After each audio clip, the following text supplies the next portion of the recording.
es decir, simplemente narrativa.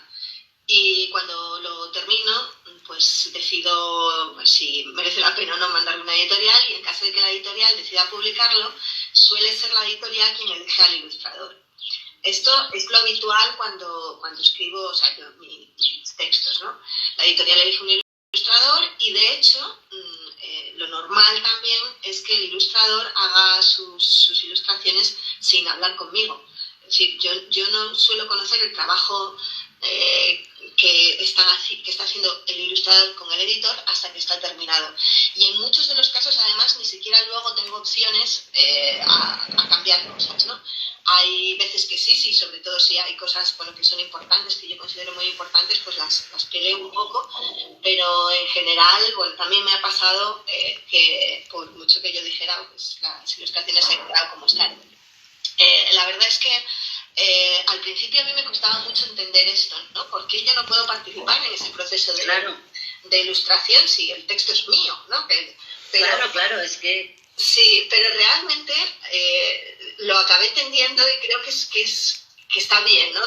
Depende un poco de cómo sea el escritor, depende un poco de cómo sea el ilustrador, depende un poco del respeto que se tenga hacia el trabajo de los demás, pero entiendo que el ilustrador no solo ilustra, sino que cuenta también más cosas, ¿no? Complementa el trabajo del narrador, da su propia versión del libro. Es verdad que la historia que yo imaginé ya está ahí escrita, ya está mi versión. Entonces ahora tiene que llegar un ilustrador y dar su punto de vista de esa versión, enriquecerla, ampliarla con su propia versión, ¿no? Y muchas veces el trabajo es tan excepcional o tan excelente y mejora tanto el texto que además empiezan a contar cosas que no están en el texto pero que se cuentan a través de la ilustración, y que eso desde luego hace que crezca mucho la historia, ¿no? Que se enriquezca y que se enlace de alguna manera la narrativa con la ilustración. Eso pasa en la mayoría de los casos, pero no siempre. Hay otras veces en las que pues a lo mejor hay un texto que yo, según estoy escribiendo, estoy viendo, pues es que tiene que estar ilustrado por alguien en concreto. A veces lo he propuesto a los editores y ni siquiera me han hecho caso, y otras veces sí. Pero también puede suceder, como nos ha pasado a Teresa y a mí, ¿no? Que una vez que nos conocemos, que conocemos nuestro trabajo, que tal, nos apetece mucho hacer algo juntas. Y bueno, ahí se puede trabajar de varias maneras, teniendo yo el texto y que después ella pues haga su ilustración, su versión, pero que eso también, en este caso, si se trabaja codo con codo, también es muy bonito, porque esa ilustración también puede hacer que el texto se cambie, ¿no? Y que se enriquezca. Y en ese sentido, por ejemplo, Teresa y yo hemos trabajado muy bien con este cómic, La mujer del retrato, que es la infancia y la juventud de Concepción Arenal. Es ficcionada, pero bueno, es una historia en la que Teresa y yo decidimos trabajar. Bueno, de hecho fue ella la que me propuso trabajar con ella en esta historia, y entonces, bueno, pues aquí yo empecé escribiendo una historia y empezó después ilustrándola, pero su ilustración hacía que, bueno, primero que tuviera que recortar texto porque es un cómic, no es una narrativa, pero también es que sus ilustraciones a mí me hacían, ¿no?, ver cosas de la propia historia, y así hemos ido trabajando de ida y vuelta, que es otra forma de trabajar, que en este caso, bueno, pues maravillosa, porque yo aprendí mucho a mirar como miran los ilustradores. Yo ahí soy muy torpe visualmente, y entonces, bueno, aprendí muchísimo de la mirada de Teresa, y creo que bueno, que nos ha quedado un trabajo muy bonito. Las ilustraciones de Teresa son maravillosas. Estamos teniendo unas críticas estupendas con este libro, además, y creo que, bueno, que haremos algo más juntas así, ¿no? También tenemos, por ejemplo, otro libro que ella lo ha empezado a ilustrar, y ya lo tenemos las dos enviado a una editorial ya con las ilustraciones. Esto no se suele hacer, pero a veces también se hace, ¿no? Que no mandas solo, en mi caso, un texto, sino que ya lo mando con las ilustraciones. Pero a las editoriales no les suele gustar esto, prefieren elegir el ilustrador, y a veces al revés, ¿no? A veces también puede suceder al revés, que ya tengan un ilustrador, que sepan de que quieren la historia y que entonces llamen a un escritor. Bueno, también hay gente que trabajan sistemáticamente así, ¿eh? O sea, hay parejas de ilustrador-escritor que hacen un proyecto y lo llevan a las editoriales. O sea, yo conozco varios casos de trabajos hechos así. Pero estamos hablando ya como de... Es como otra... No digo nivel de que sea mejor o peor, es como otra historia, ¿no? Lo habitual es lo que tú dices, el editor llama a un ilustrador y no nos conocemos. Y yo me he dado cuenta con ese trabajo que he hecho con Mónica, porque me lo has hecho ver tú, que claro, yo llevo muchísimos años, toda la vida, sabiendo mucho de vuestro trabajo, porque llevo descifrando, o sea, el ilustrador cuando leemos el original, es que lo desmenuzamos hasta, yo por lo menos hasta lo mínimo, porque de todo eso tenemos que elaborar otro libro. O sea, yo me planteo siempre, para mí el texto es como una partitura, como yo lo equiparo a un músico, ¿no? Que lee una partitura, pero al interpretarla pone muchas cosas, incluso si estás haciendo free jazz, ponen incluso notas nuevas, ¿no? O sea, que tienes desde la posibilidad de interpretarlo tal y como es linealmente, pero también tienes la posibilidad de introducir muchas cosas, ¿no? en esa partitura. Yo normalmente trabajo así. Y claro, me he estudiado muy a fondo los textos que he ilustrado hasta ahora. Y esta vez me he dado cuenta de que ella empezaba a hacerlo y me parecía muy interesante porque su mirada me interesaba muchísimo para mí, me enriquecía mucho mi trabajo. Es la primera vez que trabajo tan estrechamente con un escritor. Es cierto que he hecho más proyectos iguales. Yo con Antonio Ventura tengo un par de proyectos que los hicimos también así, o sea, íbamos trabajando a la par y es muy grato trabajar así. Pero no es lo habitual, desgraciadamente. Ya, porque, claro, yo es que me imaginaba que era así como se solía trabajar. Y bueno, luego con los años ya te vas enterando de que no, de que las editoriales ya tienen sus ilustradores. Pero fíjate, no, tampoco sabía que incluso a lo mejor te hacían las ilustraciones del libro y que ni llegabas a conocer al ilustrador. O sea, que no estabas en contacto directo con el ilustrador. Que eso, bueno, para mí es llamativo. Esto sucede en la mayoría de los casos, o sea, en el 80-90% de los casos no conoces al ilustrador. Y de hecho cuando lo conoces, yo sí que tengo algún caso de, por ejemplo, este libro de Alma y la Isla, este que está aquí. De Alma ese ya sabes que lo cogí yo para el año que viene. Bueno, este que lo ha ilustrado Esther García, que ahora vive en Oviedo, por cierto. En este caso, el ilustrador lo eligió. Yo había propuesto otro ilustrador a la editorial y me dijeron, sí, lo tendremos en cuenta. No me hicieron ni caso, eligieron a Esther García, que creo que fue un acierto, porque ha hecho unas ilustraciones, bueno, yo creo que muy poéticas y muy bonitas también. Bueno, el caso es que como Esther y yo nos conocíamos, cuando supimos que ella iba a ser ilustradora y yo, pues a espaldas de la editorial quedamos y hablamos ella me preguntó muchas cosas del texto, de dónde había salido, de, bueno, un montón de cosas, y me dejó ver que yo fue la primera vez que vi el proceso de creación de un libro, cómo nace un libro de la ilustración, digo, del libro, ¿no? Yo nunca había visto, yo siempre había visto el resultado final, y ella me iba mandando los borradores, me iba enseñando cómo crecía. Yo, la verdad que no me metí en su trabajo para nada, porque lo respeté absolutamente y además me gustaba mucho, pero me pareció muy bonito ver también ese lado, ¿no? Ver cómo nace, cómo tu texto cobra vida en los pinceles o en las manos en la cabeza de una persona, ¿no? Con ese otro lenguaje que es tan rico y que da pie también a muchas interpretaciones, a muchas metáforas, no sé, me pareció que fue una experiencia muy interesante.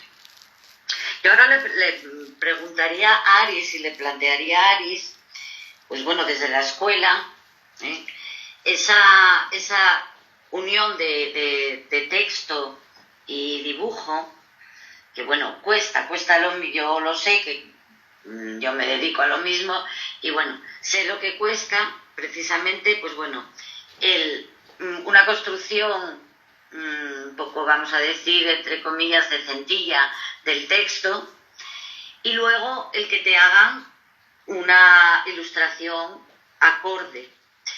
Entonces, bueno, me gustaría que nos comentaras un poco cómo trabajas con los niños esa ilustración, cómo trabajas la plástica, en definitiva, ¿eh? en el colegio tuyo. Bueno, yo, claro, a mí me está prestando mucho ir a Mónica y a Teresa, o ir a dos personas que se dedican profesionalmente a algo que me gusta y que me gustaría, claro, hacer, porque me parece lo mejor del mundo lo que hacen, pero también me gusta mucho lo mío, pero fui evolucionando un poquitín, y estoy de acuerdo en las cosas, pero clarísimamente, en las cosas que dicen tanto una como otra, y tienen que ver en cómo hago la plástica con los niños. Si al principio daba más importancia que quedara el dibujo muy bien y que quedara bueno, pues eso, aceptable y tal, ahora ya no doy nada de importancia, sino más bien a que dibujen, a que traten de hacer algo creativo y no basado en lo que a mí me parece que tiene que estar bien, sino en cómo dibujan ellos naturalmente. Entonces, bueno, pues trabajamos la plástica ahora últimamente más digitalmente, gracias a que tenemos dispositivos tablets de Samsung en el cole para todos los alumnos, y empezamos ya desde primero hasta sexto a hacerlo. Y por ejemplo, el hacer cómics o hacer cuentos o bueno, el hacer ese tipo de trabajos con ellos, que los hacemos en plástica, no me importa tanto el resultado final como el que ellos expresen a través de los dibujos, aunque no tenga mucho sentido. Expresan a través de los dibujos una historia. Después ya, claro, el tema del texto, bueno, es mucho más difícil, es mucho más fácil desde la parte del dibujo y la parte de la pintura que desde la parte del texto, que tampoco yo entro a tocar con ellos.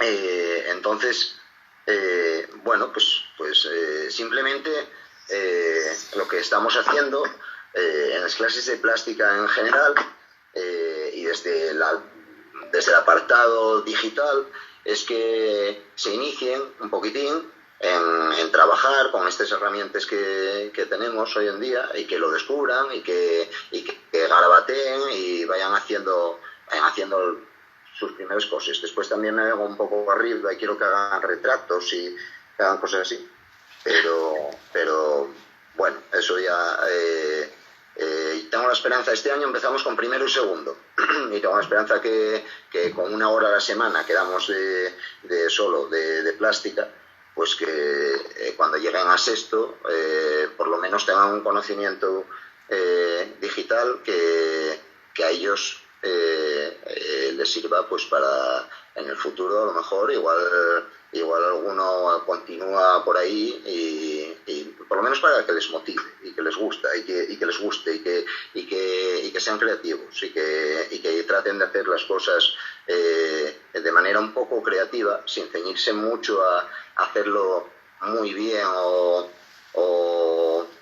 bueno, o de una manera muy cerrada, muy académica. Yo tampoco puedo enseñar académicamente, porque tampoco tengo formación como para enseñar así. Entonces, como yo soy también autodidacta, pues enseño un poquitín de la manera que creo que es mejor. Y bueno, yo fui cambiando todos estos años. También no quiero abandonar el aspecto del dibujo de toda vida, de dibujo y coger y pintar con pincel y pintar con acuarela, con ceras, con acrílico, bueno, pero la verdad que para hacer 1 hora a la semana el mundo digital está muy bien, porque no ensucia, recoge rápido, empieza rápido, montas collage o montas cómics o montas... A ver, tiene... para una hora, para hacer solo una hora en una sesión en la que de esa hora real son 45 minutos, porque entre que se sientan, que empiezan, que hay un poco de lío y tal, pues bueno, está muy bien. Y bueno, estamos haciendo un poquitín eso, Emma. Antes llevamos unos años haciéndolo con quinto y sexto, pero ahora ya empezamos con los pequeños. Y me da un poco de pena el abandonar los pinceles. No quiero abandonar los pinceles, sobre todo el estética, el utilizar muchas cosas, lápices de colores y ceras y acuarelas y tratar de que ellos que exploten así el audiovisual que tenemos desde que nacemos, y que después me parece que vamos aprendiendo a pintar académicamente por un lado, pero desaprendiendo de lo que ya tenemos nosotros innato, que ya es el tratar de reflejar, como decía Teresa, una historia o algo que imaginamos bueno, estamos un poquitín trabajando en esa base. Tenemos los que tenemos. Tenemos los que tenemos, Alice, que ya sabes que no todos tenemos. Todos tenemos, yo creo, no sé. A mí me gustaría saber, porque, a ver, el libro infantil, Mónica, lo que es la temática, el argumento, ha cambiado muchísimo. Ahora no interesa lo mismo que hace unos años. Me gustaría saber cómo ves tú esto y qué es lo que interesa ahora mismo a los niños. Bueno, es verdad que han cambiado mucho la temática. Yo creo que porque cada vez nos acercamos más a los intereses reales de los niños. A los niños les interesa todo. Les interesa, están en el mundo, ven y escuchan todo lo que está pasando y tienen curiosidad por absolutamente todo. Y sobre todo por los conflictos que pueden encontrarse en su vida, ¿no? Entonces yo creo que quizás antes se utilizaba más el libro infantil como una herramienta moralizante o educadora. Estaba completamente instrumentalizado para enseñar una visión al niño de la vida, de la sociedad, de cómo tenía que ser. Y eso poco a poco se ha ido separando la literatura infantil y juvenil de la educación, por fortuna. Es verdad que todavía se sigue utilizando mucho buscar libros para algo, ¿no? Libros receta. Dame un libro para que mi hijo no tenga el pañal, dame un libro para que... Pero bueno, ha crecido muchísimo el mundo de la literatura infantil y juvenil y está abierto a absolutamente todas las temáticas. Y se puede contar todo a los niños, solo hace falta ver la forma en la que se tiene que contar, ¿no? Y yo creo que lo que está claro, lo que ha quedado claro, lo que creemos todos los que nos dedicamos a la literatura infantil y juvenil, es que a los niños no se les puede mentir. Y en la literatura tiene que haber verdad, ¿no? Y por eso se tiene que contar de todo. Es el mejor lugar, la literatura, en el que un niño se puede encontrar un conflicto, porque a partir de esa lectura va a poder entender, empatizar con la gente que le sucede eso, o entender si le está pasando a él, ¿no? O cuándo le vaya a pasar a él. Yo creo que por eso ahora mismo se ha ampliado. Es verdad que hoy en día también corremos el riesgo de ser siempre políticamente correctos y estamos dejando poco margen a la transgresión, que es importantísima también en la literatura infantil y juvenil, ¿no? Pero bueno, creo que en España, por fortuna, tenemos grandes escritores de literatura infantil y juvenil y se abarcan todos los temas y desde muchas perspectivas y muchos puntos de vista distintos. Bueno, ¿y qué es más fácil hacer? ¿Un libro o un cómic? porque ya que estuvisteis ahora con lo del cómic, ¿qué es más fácil? Porque bueno, el libro, lo que son las imágenes, son más grandes, son menos, hay más texto, ¿no? O sea, lo que es el argumento es más largo, más texto, más construcción de texto. En cambio, el cómic hay más dibujito, más pequeño. Bueno, ¿qué es más fácil? Para ambas, ¿eh? Porque no sé... Realmente, un cómic es mucho más difícil. Más difícil. La enorme dificultad de un cómic es que, es que son diferentes. Un cómic tiene muchas imágenes, ¿no? Y cada escena que construyes, aunque sea pequeña, o sea, hay un error que muchas veces que es pensar que una ilustración es más compleja si es más grande o más pequeña. No, porque a veces un dibujo muy pequeño tiene detrás un enorme, aunque luego la factura sea muy sencilla porque es un dibujo pequeño, pero puede que detrás haya muchísimo tiempo, muchísima discusión y muchísimo discurso. Y en cambio hay veces que imágenes grandes pueden ser mucho más fáciles de pensar incluso, aunque luego de realizar pues hay que realizarlas en un tamaño mayor. Entonces el cómic tiene la enorme dificultad de que al tener tantas imágenes, aunque no es un cómic muy largo, son 200 páginas, puede ser un cómic más corto, pero en cualquier caso tendría muchas imágenes. O sea, yo siempre he estado ilustrando libros y indudablemente un libro que tiene 10 ilustraciones pues son 10 problemas. Un libro que tiene un álbum ilustrado que tiene 12 dobles, 24 páginas, bueno, son 12 problemas. Un libro que tiene 1000 dibujos son 1000 problemas. ¿Entiendes? A resolver. En el álbum ilustrado, a lo mejor tiene 12 páginas que la realización puede ser tremendamente compleja, pero digamos que se reduce una historia a 12 instantáneas, que tiene una complejidad enorme porque tienes que ver hay que pensar la manera de contar esa historia, reduciéndote a 12 imágenes, de sugerir en esas imágenes, es decir, que hay muchísimo ahí detrás. Pero yo lo que me he dado cuenta, bueno, todos me lo decían, tengo muchos colegas y buenos amigos que se dedican a hacer cómic, y siempre me lo decían,